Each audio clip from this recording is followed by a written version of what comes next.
নমস্কার বন্ধুরা, কলমি শাক ভাজা রেসিপিটি আপনারা নিয়ে আসছি। মোটামুটি আপনারা সবাই এই শাকটির সঙ্গে বেশ ভালোভাবে পরিচিতি আছেন।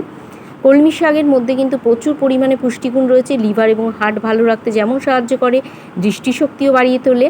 আমি এই শাকটাকে ভালোভাবে বেছে নিয়ে ধুয়েছি, তারপরে কুচিয়ে নিয়েছি। কড়াইতে সামান্য সাদা তেল দিয়ে একটা শুকনো লঙ্কা ফোড়ন দিয়েছি, থেতো করে রাখা কয়েক কোয়া রসুন, কুচনো পেঁয়াজ এবং 3-4টে কাঁচা লঙ্কা দিয়ে ভালো করে আমি এগুলো ভেজে নিয়েছি। তারপরে এর মধ্যে আমি হলুদ দিয়েছি। শাক ভাজায় যতটা পরিমাণ হলুদ দেওয়ার আমি এই তেলের মধ্যেই দিয়ে দিয়েছি, কারণ এই সময় হলুদটা দিলে শাকের মধ্যে বেশ ভালোভাবে এটা মিশে যায়।